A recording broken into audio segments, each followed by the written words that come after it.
Hello दोस्तों, पिछले video में हमने देखा था कि पेपर मनी और गोल्ड और सिल्वर के बीच में क्या बेसिक डिफरेंस है।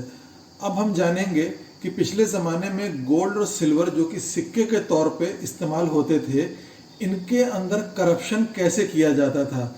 जो उस इलाके का रूलर होता था, जो राजा होता था, वो कैसे गोल्ड और सिल्वर के अंदर करप्शन करके अपना पेट भरता था।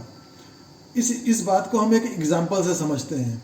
तो एग्जाम्पल के तौर पे सपोज हम रोमन अम्पायर को लेते हैं और सपोज वहाँ पे जो करेंसी जो चलती है उसका नाम है दीनार, और एक दीनार के अंदर सपोज 20 ग्राम गोल्ड होता है। सपोज अब इस अम्पायर का जो राजा है वो मर जाता है और उसकी जगह उसका बेटा नया राजा बनता है। अब इस बेटे के साथ एक बहुत बड़ी प्रॉब्लम है और वो ये है कि ये बहुत खर्चीला है, इसके खर्चे ही नहीं कम होते, तो हमेशा इसको पैसे की कमी रहती है। तो इस नए राजा ने अपनी फिजूल खर्ची को जारी रखने के लिए एक तरीका सोचा। इसने अपनी पूरी सल्तनत में यह ऐलान करवा दिया कि जितने भी पुराने सिक्के हैं जिन पर पुराने राजा की मुहर थी, वो सारे के सारे हमारे पास वापस ले आएं और उन सिक्कों को हम बदल के उनके बदले में नए सिक्के बना के देंगे और जिन पर हमारी अपनी नई मुहर होगी। तो ये ऐलान उसने अपने पूरी सल्तनत में करवा दिया और उसने ये भी कह दिया कि जो जितने दीनार हमें देगा हम उतने ही दीनार उसको वापस करेंगे। तो यानी अगर किसी ने 100 दीनार राजा को वापस किए तो राजा उसको 100 दीनार ही वापस करेगा।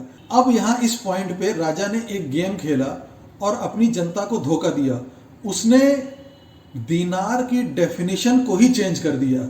यानी जो दीनार पहले एक दीनार के अंदर 20 ग्राम गोल्ड हुआ करता था, अब उसने दीनार की डेफिनेशन ही चेंज कर दी और एक नया ऑर्डर जारी कर दिया जिसमें यह कहा गया कि आज से एक दीनार 16 ग्राम गोल्ड का होगा। तो इस तरह से इस किंग ने एक नया ऑर्डर जारी करके दीनार की डेफिनेशन को ही चेंज करके हर दीनार के बदले में 4 ग्राम सोना अपने खर्चों के लिए रख लिया।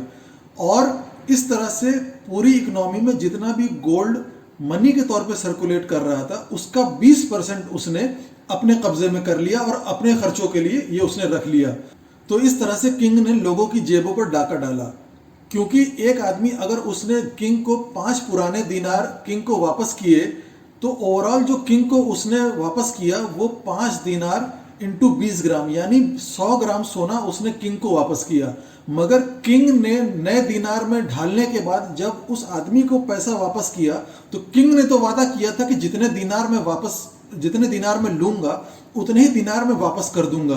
तो उसने 5 दीनार तो वापस किए, मगर दीनार की डेफिनेशन चेंज हो जाने की वजह से अब हर दीनार में सिर्फ 16 ग्राम सोना ही है। तो ओवरऑल उसने जो सोना वापस किया उस आदमी को वो सिर्फ 80 ग्राम हुआ।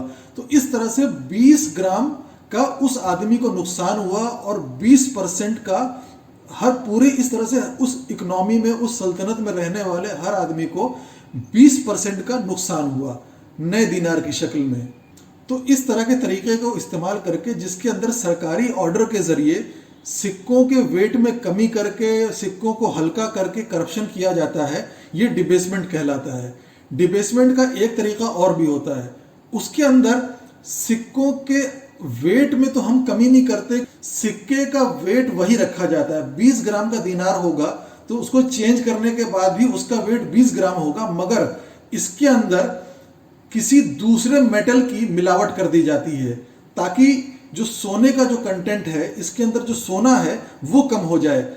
तो एक तरीका करप्शन का और डिबेसमेंट का तो ये था कि सोने के सिक्के में से कुछ सोना काट कर सिक्के को हल्का कर लिया जाता था और सरकारी ऑर्डर के जरिए करेंसी की डेफिनेशन को ही चेंज कर दिया जाता था। और दूसरा तरीका करप्शन का ये था कि सिक्के के वेट को तो नहीं चेंज किया जाता था, मगर उसमें से भी कुछ सोना काट के उसके बदले में कोई सस्ता मेटल जैसे लोहा या तांबा वगैरह भर दिया जाता था और सिक्के के वेट को सेम रखा जाता था। तो इस तरह से हमने देखा कि पुराने ज़माने में करप्शन सोने और चांदी के सिक्कों में जो स्टेट होता था उसका राजा कैसे करता था। शुक्रिया।